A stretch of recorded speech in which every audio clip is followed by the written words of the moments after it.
श्री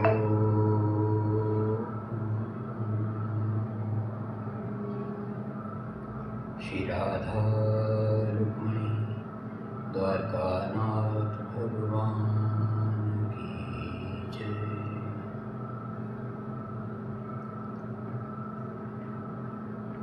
पंजाब के होशियारपुर नगर से श्री द्वारकानाथ मंदिर के प्रांगण से हम सब आपको उस दुनिया में ले जाना चाहते हैं जो एक सच्ची घटनाओं से भरी हुई है। यहाँ पर जो विराजमान ठाकुर हैं उनको द्वारकानाथ भगवान कहा जाता है। आप हैरान होंगे कि इनका नाम भगवान ने स्वयं ही रखा है। बात यूँ है कि एक 10 वर्ष के बालक नाम गोविंद राम जी, पिता का नाम श्री बालाराम जी। बालाराम जी की 3 शादियां हुई परंतु संतान नहीं हुई। बहुत परेशान थे, धन धान्य की कमी नहीं थी, संतान के लिए बहुत भटक रहे थे। इधर उस समय होशियारपुर जिला दौलतपुर के गांव भी उसमें शामिल थे, जंगल का इलाका था। वहाँ एक महायोगी, महापुरुष, महान संत, 2 लंगर वाले परमहंस जी महाराज जंगल में रहा करते थे। किसी किसान ने उन्हें देखा। उस किसान के 2 बैल गुम गए थे। देखा कि महाराज जी घने जंगल के बीच में पत्तियां पीसकर, पत्थरों में पत्तियां पीस रहे हैं। वह किसान अपने बैलों को खोजता खोजता जंगल के भीतर चला गया। महाराज जी ने उसे देखा तो पूछा, तुम यहाँ क्या कर रहे हो? वह डर गया। उसने अपने हाथ जोड़कर कहा, महाराज मैं संयोगवश यहाँ आया, मेरे दोनों बैल गुम हो गए हैं, उन्हीं को ढूंढता ढूंढता आ गया। आपको परेशान करने की मेरी कोई इच्छा नहीं थी। महाराज जी मुस्कुराते हुए बोले, उन्होंने ध्यान लगाकर बताया कि तुम्हारे गांव, तुम्हारे जो दोनों बैल हैं वह उस दिशा में अमुक जगह पर हैं। वह किसान गया और उसने दोनों बैलों को वहाँ पाया। महाराज जी की इस बात को लेकर उसके मन में बड़ा विश्वास पैदा हो गया कि महाराज जी कोई बहुत बड़े संत हैं। मन में बात रखकर महाराज जी के पास फिर अगले दिन गया। बताया गया है कि महाराज जी की उम्र 200 से 300 वर्ष की बताई गई है। परमहंस जी की जो आयु है उस समय 200 से 300 वर्ष की बताई गई है। बड़ी बड़ी लंबी लंबी जटाएं थी, लंबे लंबे सफ़ेद बाल थे, भौहें लटकी हुई थी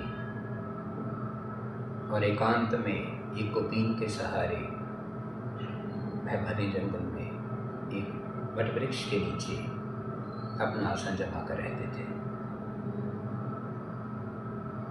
उसने महाराज जी से पूछा कि आप मुझे कुछ न कुछ अवश्य सेवा का मौका दें। महाराज जी ने कहा, नहीं, तुम चले जाओ, सायंकाल होने वाली है और रात्रि में यहाँ रुकना अच्छा नहीं है। बार बार उसके कहने पर महाराज जी ने उसे आज्ञा दी कि चलो ठीक है, तुम ज़्यादा कहते हो तो एक वक्त कुछ रोटी तुम अपने घर से यहाँ ले आया करो। अब किसान का वहाँ जाना नित्य का हो गया। भगवान के लिए भोजन करने के लिए, परमहंस जी महाराज के भोजन के लिए भी वह 2 रोटी निकालता और महाराज जी के पास चला जाता। महाराज जी उसका सेवन करते और प्रसन्न होकर उसे आशीर्वाद देते। किसान के घर की हालत रातों रात बदलने लगी। धंधा में बहुत बढ़ गया, कारोबार में वृद्धि हो गई, किसान बहुत पैसे वाला हो गया।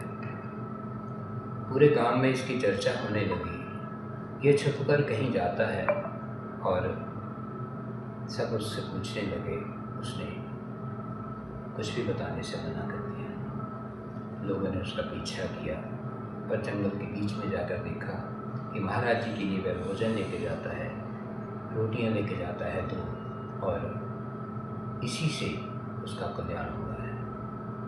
अब जनता महाराज जी के पास चली गई, अनुनय विनय की। महाराज जी द्रवित हुए, उन्होंने उन्हें आने की आज्ञा दी। अब वहाँ नित्य प्रति लोग जाते, सत्संग होता, गुरबाणी का पाठ होता और श्री रामचरितमानस का पाठ होता।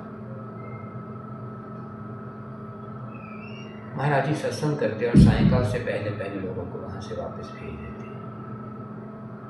एक दिन किसान ने जिद की कि महाराज, मैं रात्रि के समय यहाँ विश्राम करना चाहता हूँ, आपके पास रुकना चाहता हूँ। आप मुझे इतना स्नेह देते हैं, इतना प्यार देते हैं, तो मुझे रात भी रुकने दीजिए। महाराज जी ने कहा, नहीं, ये जंगली जानवरों का बसेरा है यहाँ पर, तो तुम्हें यहाँ रहना बहुत ज़्यादा रिस्की है। ये काम तुम्हारे लिए अच्छा नहीं है, तुम अपने घर चले जाओ। किसान उस समय तो चला गया, लेकिन एक बड़े ऊंचे से पेड़ के ऊपर चढ़कर छिप कर बैठ गया। चांदनी रात थी। जैसे ही रात को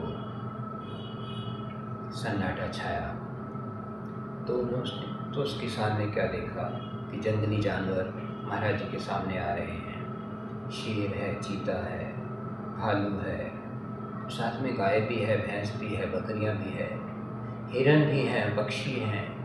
सब के सब आ रहे हैं महाराज जी के पास और महाराज जी को मस्तक नवाकर अच्छे भक्तों की तरह पंक्ति में बैठ जाते हैं। महाराज उनका अभिवादन स्वीकार करते हैं, अभिनंदन स्वीकार करते हैं, उन्हें आशीर्वाद देते हैं और कथा आरंभ करते हैं। सारे जंगली जानवर नतमस्तक होकर शांत भाव से उनकी कथा सुनते हैं, उनका प्रवचन सुनते हैं। और सूर्य चढ़ने से पहले पहले सारे के सारे जानवर चले जाते हैं। जाती बार फिर महाराज जी को नतमस्तक होकर जाते हैं। अब किसान बहुत अचंभित हो गया। जब सभी जानवर चले गए और सूरज चढ़ गया तो महाराज जी ने किसान को आवाज़ दी कि अब तुम नीचे आ जाओ, जानवर जा चुके हैं, मैंने तुम्हें कब का देख लिया है। अब किसान बहुत डर गया और डरता डरता महाराज जी के आगे दंडवत प्रणाम करके क्षमा मांगने लगा कि आपकी मर्जी के बिना मेरे मन में उत्सुकता थी, इसलिए मैं यहाँ पे रुका, मेरा अपराध क्षमा कर दीजिए।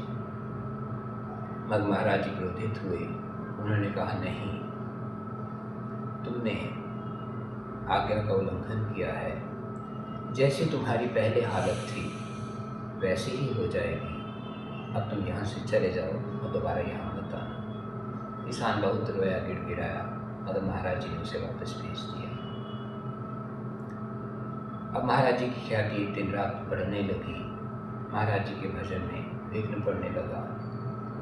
ऐसे महापुरुष घने जंगल में अकेला रहना पसंद करते हैं। जब बालाराम जी को उनके बारे में पता चला तो ये भी घोड़ों पर चढ़कर अपने साथियों समेत दौलतपुर के जंगलों में पहुंचे। यह वही दौलतपुर है जो इस समय हिमाचल में है और होशियारपुर के साथ हिमाचल की बाउंड्री में पड़ता है। इनको रास्ता नहीं मालूम था, ये भटक गए जंगल के बीच में। तो महाराज जी ने दिव्य दृष्टि से देखा कि होशियारपुर से बालाराम आए हैं, संतान की इच्छा मन में लेकर आए हैं। अपने भक्तों से कहा कि वह जंगल की इस जगह पर भटके हुए हैं, उन्हें लेके आओ। महाराज जी के सेवक जाते हैं और बालाराम जी के ग्रुप को लेकर महाराज जी के पास आते हैं, बताते हैं कि आप में से बालाराम कौन है और जो संतान की इच्छा से यहाँ आए हैं। बालाराम बड़े प्रसन्न हुए कि महाराज जी ने पहले ही हमें जान लिया, पहचान लिया। महाराज जी के पास आते हैं, दंडवत प्रणाम करते हैं, अपने मन की इच्छा रखते हैं। संत तो संत हैं, द्रवित हो जाते हैं, कहते हैं कोई बात नहीं, भाग्य की बात मैं नहीं जानता, तुम्हें संतान होगी। एक ऐसा बालक तुम्हारे घर आएगा जो भगवान कृष्ण का बहुत ही प्रिय होगा और परम भक्त होगा, तुम्हारी सब कुलों को, तुम्हारी सब आने वाली पीढ़ियों को, पिछली पीढ़ियों को वह तार देगा। पूज्य परमहंस जी महाराज ने वह दिन भी बताया जिस दिन इनका जन्म होना था, समय बताया, नक्षत्र बताया। रात हो रही थी, महाराज जी ने कहा अब आप वापस नहीं जा सकते, अब आपको यहाँ रुकना होगा। खुले आसमान के नीचे भक्तों ने एक छप्पर सा डाला हुआ था, उसमें पेड़ों का झुरमुट बना हुआ था। महाराज जी ने उस छप्पर के आगे एक लकीर लगा दी कि इस लकीर के आगे रात को मत निकलना, वरना जंगली जानवर आपको नहीं छोड़ेंगे। और जंगली जानवरों की इतनी हिम्मत नहीं कि इस लकीर को क्रॉस करके आपके छप्पर के अंदर चले जाएं। इनके पास अपने अपने घोड़े थे, इन्होंने अपने घोड़े भी अंदर बांध लिए, परंतु एक जो साथी थे उन्होंने अपना घोड़ा बाहर ही रहने दिया। घोड़ों को अंदर करके छप्पर के नीचे, उस छप्पर का कोई दरवाज़ा नहीं था, महाराज जी की लकीर के सहारे ये रात आराम से सो गए। रात को जंगली जानवर आए, बाघ आया और जो घोड़ा बाहर बंधा हुआ था वह उसे ले गया, उसे मार दिया, उसे ले गया। सुबह हुई, इन्होंने देखा तो महाराज जी से कहा, महाराज जी ने कहा यहाँ जंगली जानवरों का बसेरा है, मैंने पहले ही कहा था कि वो जो लकीर है, लकीर के बाहर कोई भी चीज़ है उसकी सुरक्षा गारंटी मेरी नहीं है। तो आप ये समझ लीजिए कि आज के ज़माने में भी, इस कलयुग में कैसे कैसे संत इस धरती पर पैदा हुए, इतनी करने वाले कितने महापुरुष संत यहाँ पैदा हुए, और उनके आशीर्वाद से जो बालक नियत बताए हुए समय पर श्री बालाराम जी के घर पैदा हुआ, उस महान संत का नाम है श्री गोविंद राम जी। गोविंद राम जी बचपन से ही बहुत विलक्षण बुद्धि वाले थे। आम बालकों की तरह उनका कोई ध्यान खेल कूद में नहीं था। पिता का कपड़े का कारोबार था, दूध दही का कारोबार था, और इन्होंने कपड़े का काम सीखने के बारे में, बजाजी का काम करने के बारे में सोचा। उस समय जो कपड़े के थान आया करते थे, उस पर भगवान के छोटे छोटे चित्र लगा करते थे। उन चित्रों को वे उतार लेते थे और अपने बालकों के साथ, अपने साथियों के साथ उन्हें सजाया करते थे और खेला करते थे। उनकी खेल में रासलीला होती थी, ठाकुर जी की रासलीला होती थी, राम जी की रामलीला होती थी, धनुष्मान बनाया करते थे और आपस में खेला करते थे। भक्ति उन्हें बड़ी अच्छी लगती थी, संकीर्तन उन्हें बड़ा अच्छा लगता था। उनकी आवाज़ बहुत सुरीली थी और बहुत अच्छे स्वर के मालिक थे, बहुत अच्छा गाया करते थे।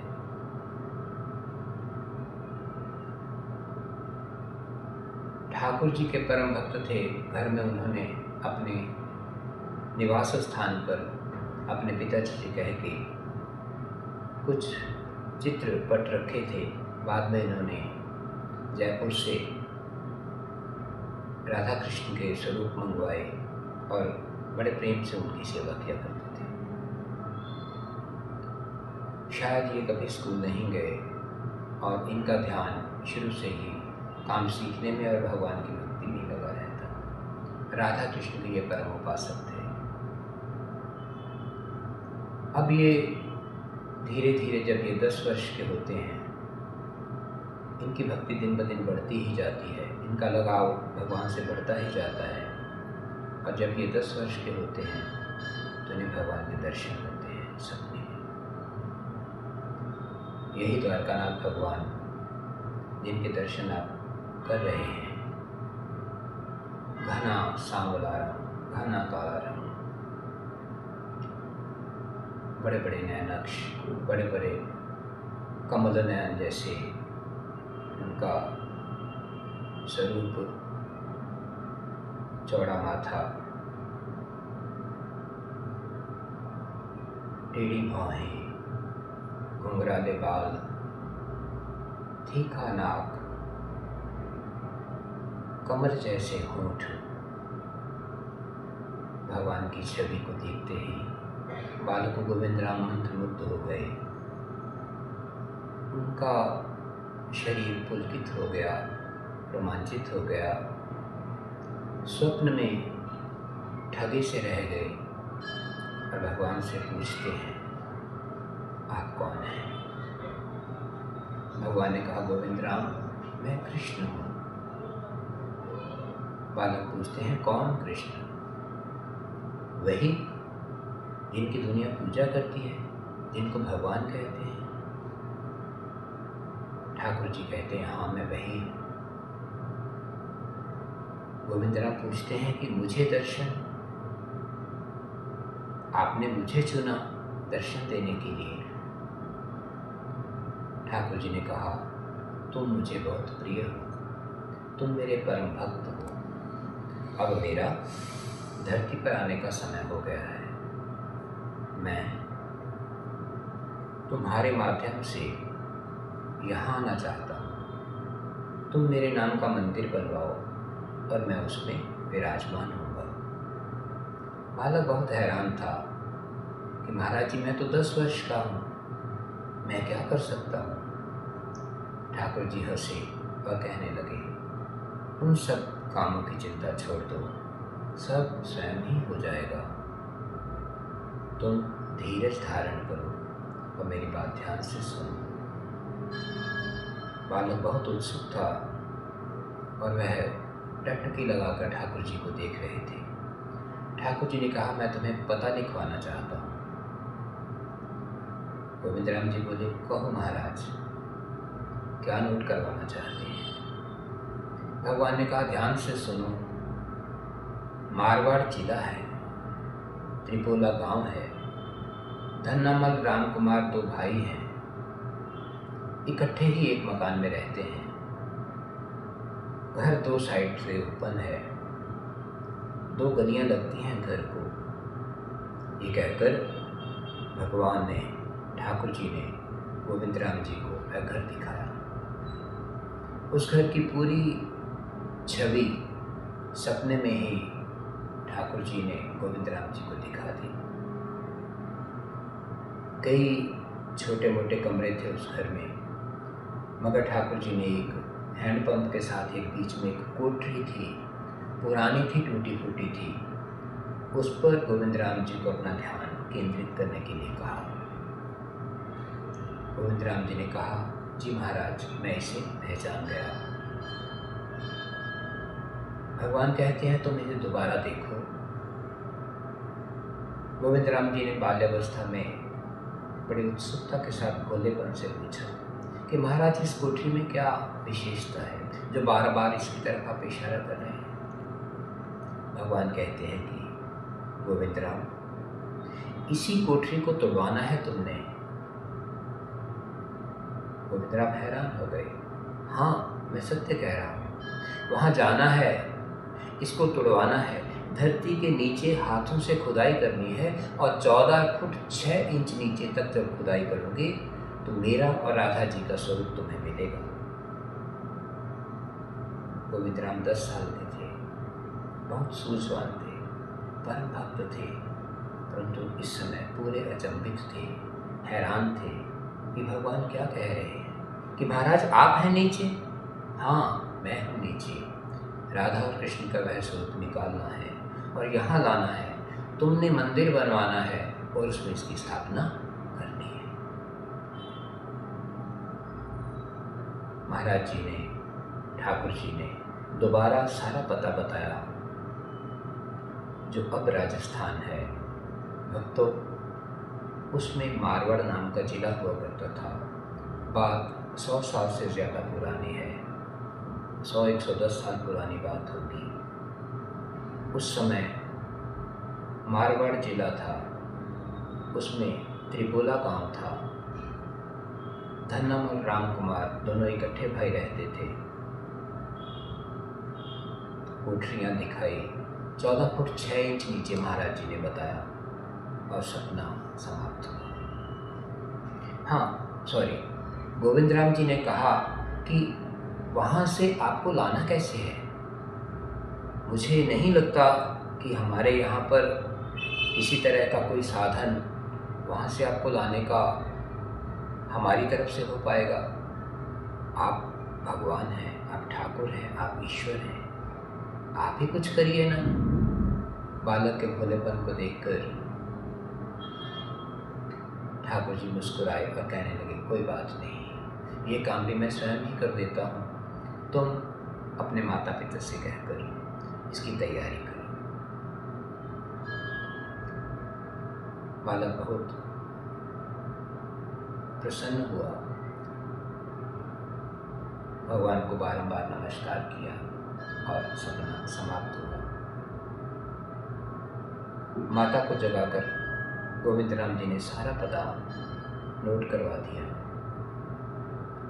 पिता को बताया गया और पिताजी ने एक पन्ने पर लिखकर वो सारा जो विवरण था अपने पास नोट कर लिया, रख लिया।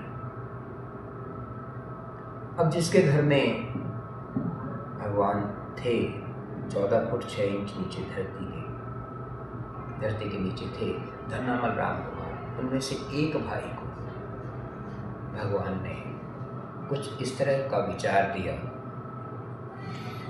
उस तरह की इसको प्रेरित किया कि सुबह उठकर अपने उसने पत्नी से कहा कि मेरा सामान पैक करो, मुझे तीर्थ यात्रा पर निकलना है, अभी और आज ही निकलना है।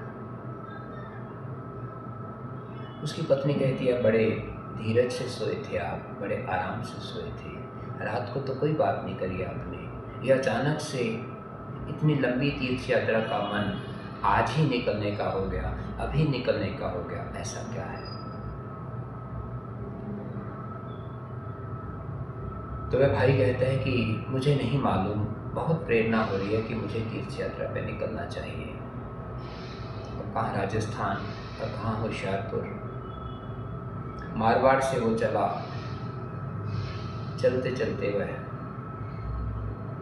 पंजाब में पहुँचे, अमृतसर पहुँचे। अमृतसर में सब दर्शन करने के बाद उन्होंने वहाँ के संतों से पूछा कि मैं तीर्थ यात्रा के लिए निकला, आप सुझाएं, आप बताएं कि पंजाब में और कौन से स्थान है जहाँ पर मैं दर्शन कर सकता हूँ, मेरा क्या रास्ता होना चाहिए। ठाकुर जी का संयोग है, जिस संत ने उन्हें प्रेरणा दी उस पर भी भगवान की तो मर्जी लगती है। उन्होंने कहा, आप होशियारपुर नगरी में चले जाओ। होशियारपुर नगरी को संतों की नगरी कहा जाता है और उस संतों की नगरी में अनेकों भगवान के मंदिर हैं, भगवान के विभिन्न मंदिर हैं और बड़ी अच्छी अच्छी शैली में बनाए गए हैं। बड़े सिद्ध संत वहाँ निरंतर तप में जप में लगे रहते हैं। ऋषियों और मुनियों का घर है होशियारपुर। उन सब के दर्शन करके आगे हिमाचल की ओर निकल जाना, देवी दर्शन के लिए चले जाना, इस तरह तुम्हारा रास्ता बनता है। उन संतों के कहे हुए निर्देशानुसार वह भाई होशियारपुर पहुंच गए और यहाँ पर आकर लक्ष्मण दास की सराय में उन्होंने निवास किया। अब लक्ष्मण दास की जो सराय है उससे गोविंद राम जी के पिताजी की जो दुकान है, दूध दही की जो दुकान है, वह मुश्किल से 5 मिनट का पैदल रास्ता था। उसने किसी से पूछा कि सायंकाल हो रही है, मुझे दूध चाहिए, दूध कहाँ मिलेगा। तो किसी ने पालाराम जी की दुकान के बारे में बताया, फिर संत कृपा हुई, फिर ठाकुर जी की प्रेरणा से ये सब हुआ होगा। उन दोनों भाइयों में से जो एक भाई है जो होशियारपुर नगरी में पहुंच चुका है, वह अब गोविंद राम जी के पिता जो पालाराम जी हैं उनकी दुकान के पास खड़े हैं।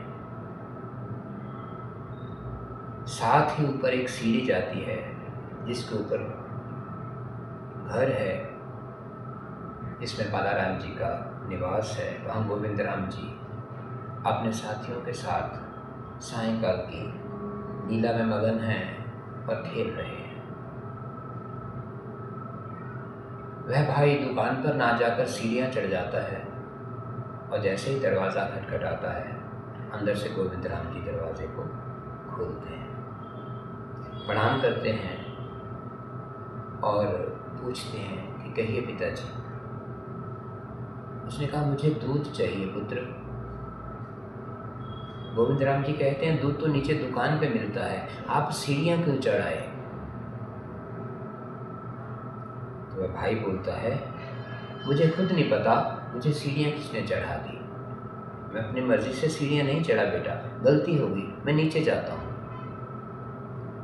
लेकिन अब गोविंद राम जी के मन में कुछ खटका, क्योंकि जब से भगवान ने कहा था कि मैं स्वयं ही इस बात का इंतज़ाम करता हूँ, तब से गोविंद राम जी रात को सो नहीं पाते थे।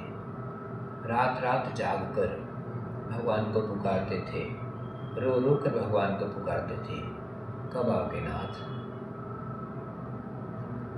इतनी देर बीत गई, 1 महीना, 2 महीने, 3 महीने,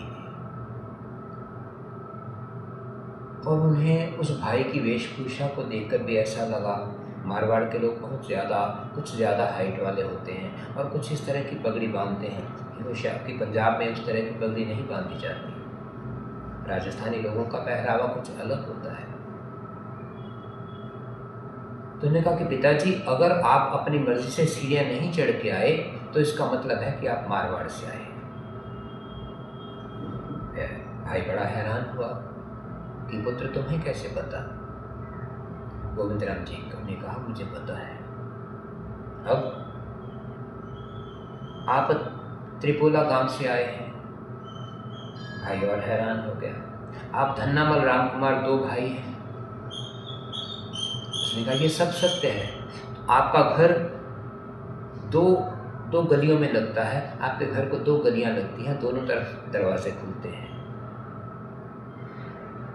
वह व्यक्ति वहीं बैठ गया कि आपको इतना सब कुछ बेटा कैसे पता चला। बात तय हुई, सुबह उसे फिर बुलाया गया, सारा समाज इकट्ठा हुआ। तय हुआ कि उस कोठरी को गिराना है, जो पैसे लगेंगे, जो खर्चा लगेगा हम लोग देंगे।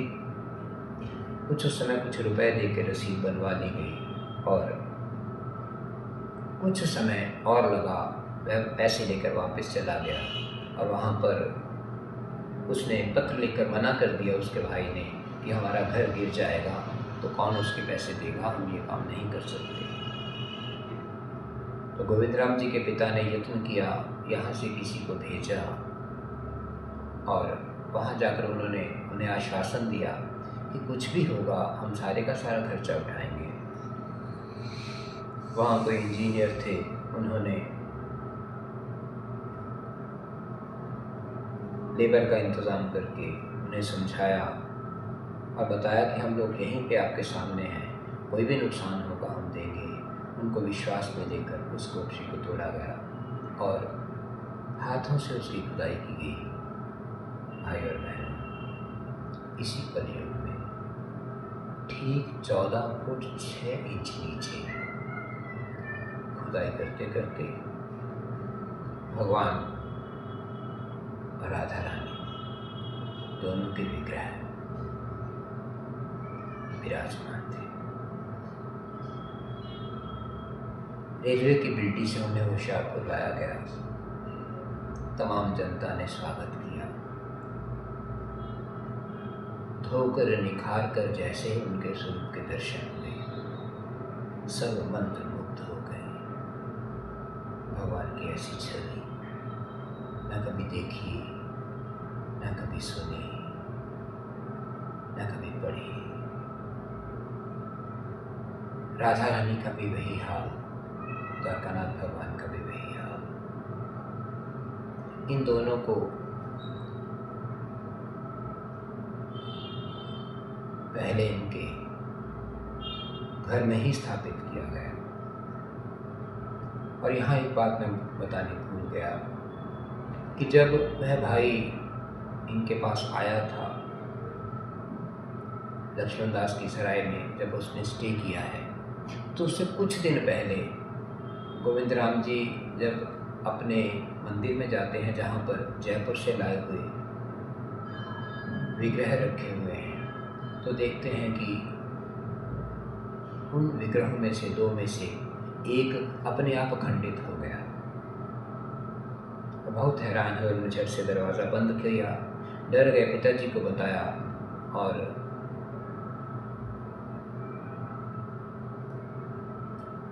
बड़े बूढ़ों को बताया। सबने जाकर देखा कि एक विग्रह अपने आप खंडित हो गया है। कुछ ही पहर बाद, दोपहर बाद, ठीक दोपहरों बाद दूसरा स्वरूप भी खंडित हो गया। भगवान के उन गर्भ विग्रहों ने स्वयं को क्यों खंडित किया, एक रहस्य था जिसके बारे में किसी को पता नहीं था। और कुछ दिनों बाद ही वह मारवाड़ से, जो त्रिपुला गांव से भाई आए थे, उनका आना हुआ और जल्दी ही द्वारकानाथ भगवान घर में पधारे। अब उनको उस मंदिर में नहीं पधारा गया जहाँ पर पहले विग्रह खंडित हुए थे। अब नीचे दूध दही का काम होता था, खोआ बनता था, रबड़ी बनती थी, भट्टियाँ जलती थी और ऊपर के पोर्शन में बहुत गर्मी थी। उसी गर्मी में जब राधा और कृष्ण को इस रूप में इतनी गर्मी में देखते तो गोविंद राम जी बहुत रोते, कहने लगे, महाराज, किसी सेठ के यहाँ, किसी धनी के यहाँ आए होते तो आपके लिए कितना बड़ा मंदिर बनवाता, आपको सारी सुख सुविधाएं देता। आप साक्षात हैं इतना मुझे मालूम है, क्योंकि जो स्वरूप गोविंद राम जी के सपने में आया था, भगवान ने जिस रूप में गोविंद राम जी को दर्शन दिए थे सपने में, वही स्वरूप इन भगवान का था जो मारवाड़ से, धरती के नीचे से निकल कर आए हैं। जो गोविंद राम जी को संपूर्ण पूरा विश्वास था कि ये सजग हैं, ये जीते जानते भगवान हैं, ये पत्थर की मूर्ति नहीं है। दिन रात रोते कि इतना कुछ किया आपने तो अपने लिए एक स्थान भी बनवा दो। संयोग हुआ, कोई जगह की नीलामी हो रही थी, 4 प्लॉट थे। बड़े बूढ़ों से विचार विमर्श किया और चारों के चारों प्लॉट ले लिए गए। और इस समय ये वो प्लॉट है, ये वो मंदिर है जहाँ इस समय भगवान का पाले के मंदिर के रूप में द्वारकानाथ भगवान का मंदिर है। ये नई आबादी होशियारपुर में स्थित है। भगवान की वहाँ पे स्थापना हुई और अब गोविंद राम जी को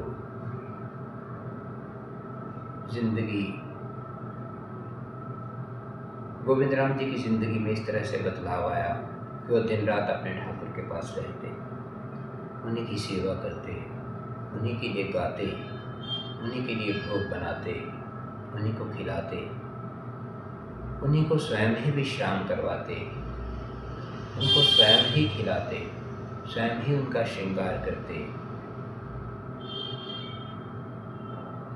उनके साथ नित्य प्रति लीलाएं होती रहती थी। अब सबको संपूर्ण विश्वास हो गया था कि गोविंद राम जी का कोई भी सपना झूठा नहीं होता। उनके साथ बहुत सी लीलाएं हुई। गोविंद राम जी का स्वभाव कुछ इस तरह से हो गया था कि वो भगवान के प्रति बहुत पॉजिटिव हो गए थे। वो किसी को भगवान के सामने खड़े नहीं होने देते थे। टकटकी लगाकर अगर कोई ठाकुर जी के दर्शन करता तो वह रोकते थे, टोकते थे, उसे वापस जाने के लिए कह देते थे। उन्हें डर था कि जैसे ये मेरे यहाँ आए हैं किसी और के भी जा सकते हैं। उन्हें मालूम था कि ये सजग हैं, ये बातें करते हैं, ये खाते हैं, ये सुनते हैं, ये सोते हैं, ये जागते हैं, इन्हें गर्मी लगती है, इन्हें सर्दी लगती है। भक्तों, जो मैंने कहा वह गोविंद राम जी ने सोचा था और कहा था, और ये सत्य है। हमारे द्वारकानाथ भगवान को गर्मी लगती है, जी हाँ, उनके माथे पर पसीना आता है, उनको सर्दी भी लगती है, उन्हें भूख भी लगती है। वो एक जैसा भोजन रोज़ पाकर ऊब भी जाते हैं। उन्हें भोजन में चेंज चाहिए। उन्हें तरह तरह के रंग बिरंगे कपड़े पहनने का भी शौक है। वह मंदिर के आधुनिकीकरण में भी इंटरेस्टेड थी। वह मंदिर और गर्भगृह को और सुंदर रूप में देखना भी चाहते थे। उनके चेहरे का भाव बदलता था, अब भी बदलता है। एक दिन कुछ, अगले दिन कुछ, आपके लिए कुछ, मेरे लिए कुछ। भक्तों, यह बालाराम जी का मंदिर होशियारपुर में, नई आबादी में, द्वारकानाथ भगवान के मंदिर के रूप में प्रसिद्ध है। यहाँ पर आज भी ठाकुर कभी मुस्कुराते हैं, कभी कम, कभी बहुत कम, और कभी उदास भी होते हैं। भक्तों ने उन्हें खिन्न भी देखा है, उदास भी देखा है, निराशा वाला चेहरा भी भगवान का देखा गया है। और कभी ऐसे खिले हुए होते हैं, इतने प्रसन्न होते हैं, कहो कुछ ना। यह गोविंद राम जी को सब मालूम था, इसीलिए वह जनता को भगवान के सामने ज़्यादा देर तक नहीं टिकने देते थे, टकटकी लगाकर नहीं देखने देते थे। बात तो निकल ही जाती है।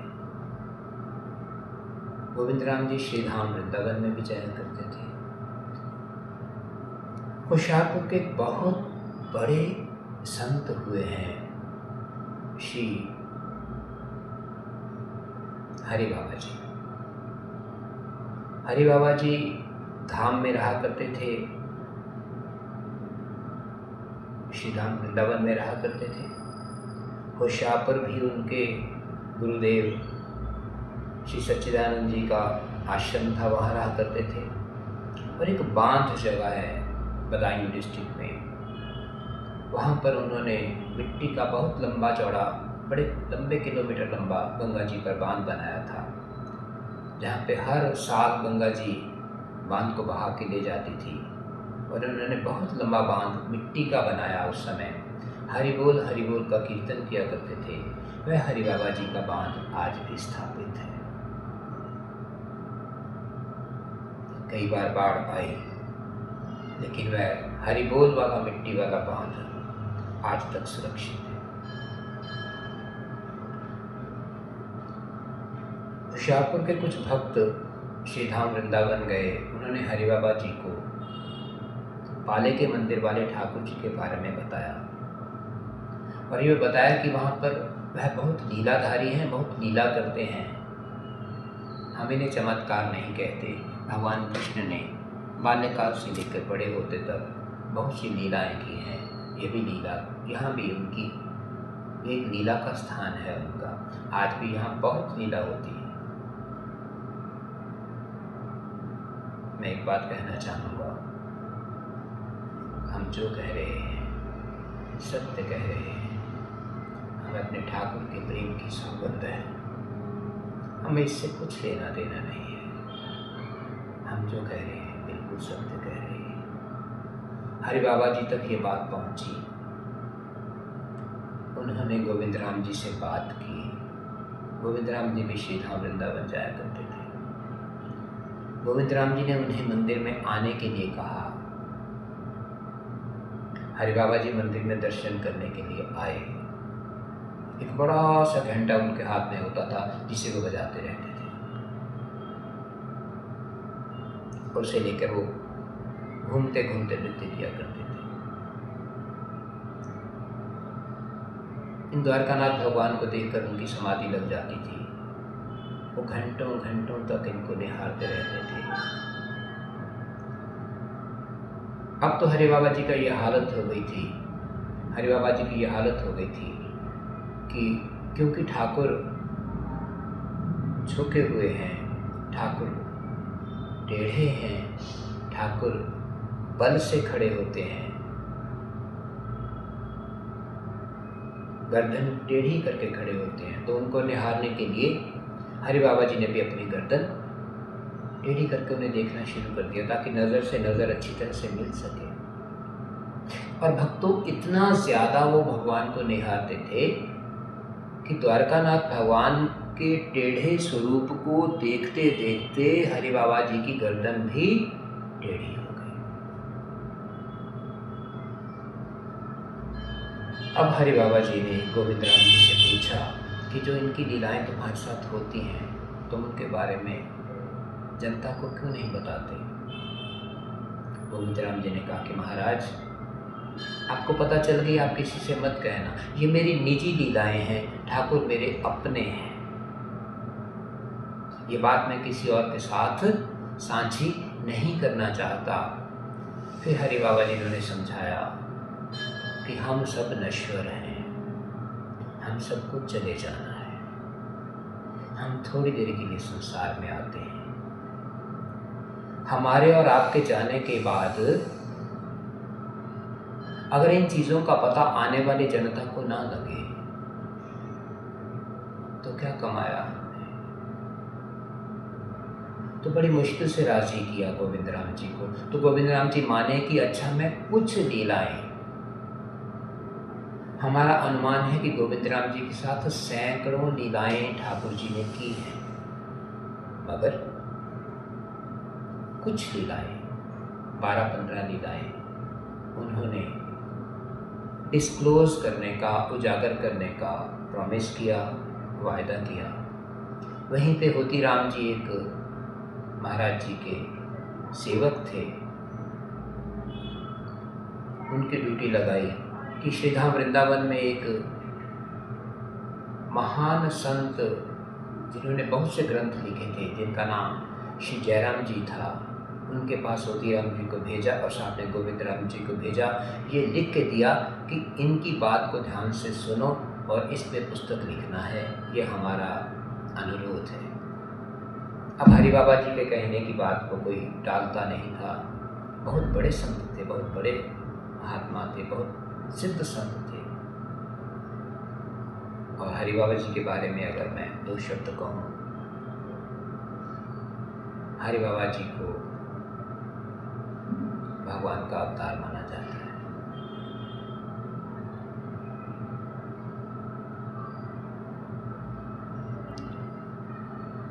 होती राम जी के साथ गोविंद राम जी वहाँ पहुँचे, बात बताई, उन्होंने पूरी बात सुनी, उन्होंने कहा कोई बात नहीं, महाराज जी का आदेश है तो हम पुस्तक अवश्य अवश्य लिखेंगे। तो जैसे जैसे गोविंद राम जी ने बताया वैसे वैसे एक पुस्तक का निर्माण हुआ, एक ग्रंथ का निर्माण हुआ, जिसका नाम रखा गया भक्त और भगवान। ये छोटा सा ग्रंथ है जिसमें कुछ विवरण लोहलंगर वाले परमहंस जी महाराज का है, कैसे बालाराम जी की 3 शादियां हुई और उनके आशीर्वाद से गोविंद राम जी का जन्म हुआ। इतने महान संत के आशीर्वाद से जिस बालक का जन्म होना था वो ऐसा ही होना था जो भगवान कृष्ण को इतना प्रिय होगा, उन्होंने कहा था वह सत्य हुआ। और अब एक सदग्रंथ का निर्माण हुआ। भक्त और भगवान, जिसकी प्रति, जिसकी कॉपी आपको मंदिर में गोसाई जी के पास मिल सकती है। प्रिय भक्तों, हरि बाबा जी ने गोविंद राम जी को आदेश दिया कि जो कुछ भी आपके साथ लीलाएं हैं, इनका संकलन करो, इनको लिखो, इनको प्रकाशित करो और इसका प्रचार करो। सो जो प्रचार करने का काम है, गोविंद राम जी की जो आने वाली पीढ़ियां हैं, इस समय जो बच्चे, उनके बच्चों के बच्चे, बच्चों के बच्चे, बच्चों के बच्चे आगे, इन 100 सालों में जो पीढ़ी इस समय विराजमान है, वह परम भक्त परिवार है और ठाकुर जी की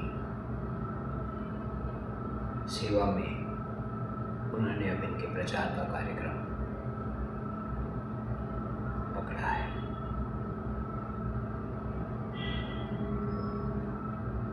अनेकों लीलाएं गोविंद राम जी के साथ ठाकुर जी ने की हैं, जिनमें से कुछ का विवरण इसमें लिखा गया है। लेकिन जब रात्रि को संकीर्तन होता था, आपस में उनके हम उम्र भक्तों से बात होती थी, तो वह कभी कभी आवेश में आकर कुछ लीलाएं बताया करते थे। फिर उनके जाने के बाद जब वह श्रीधाम चले गए, भगवान के चरणों में समा गए, जब ठाकुर जी उन्हें अपने पास ले गए, उसके बाद लोग यहाँ आते थे और भगवान के साथ उनका संबंध बना। पुस्तक भी प्रकाशित हो चुकी थी। अब ठाकुर तो ऐसे हैं कि एक बार नज़र मिलाओ, ठाकुर अपने हो जाते हैं। तो यहाँ जितने भी भक्त मंदिर में निरंतर आते हैं, हर एक की भगवान के साथ अपनी एक अलग स्टोरी है। कुछ बताते हैं, कुछ छिपाते हैं। आप सच मानो, चलते फिरते इतने महात्मा इस मंदिर में हैं।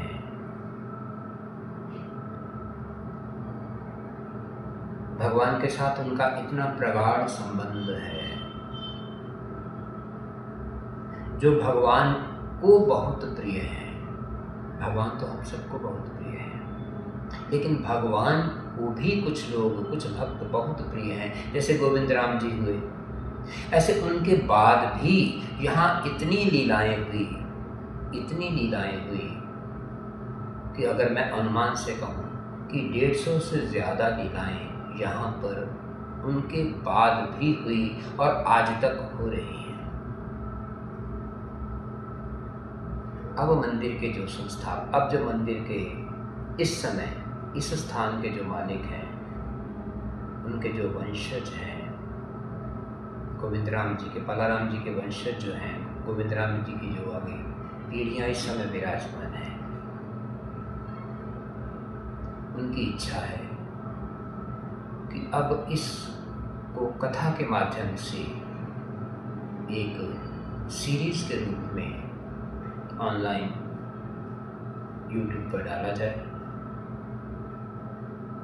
तो मैं तो एकमात्र यहाँ की मिट्टी का मतवाला, दहलीज पे पड़ा हुआ एक नीच सेवक हूँ। यहाँ की जो रज है वह श्रीधाम वृंदावन जैसी रज है। यह जो पालिका मंदिर है, ये साक्षात वृंदावन है। द्वारकानाथ भगवान का नाम भी द्वारकानाथ ने खुद लिखा है। अगर ये जीवन रहा और ठाकुर जी की मर्जी हुई, तो जो दूसरी सीरीज में दूसरा एपिसोड होगा, उसमें जो उनकी मर्ज़ी होगी उसके मुताबिक आगे उनकी इच्छा से बात करेंगे। लीलाएं इतनी हैं और सब सत्य है। तब तक मैं आपसे अनुरोध करता हूँ, आओ न कभी पालिका मंदिर, भगवान द्वारिकानाथ का मंदिर, नई आबादी, होशियारपुर, पंजाब में आपका स्वागत है।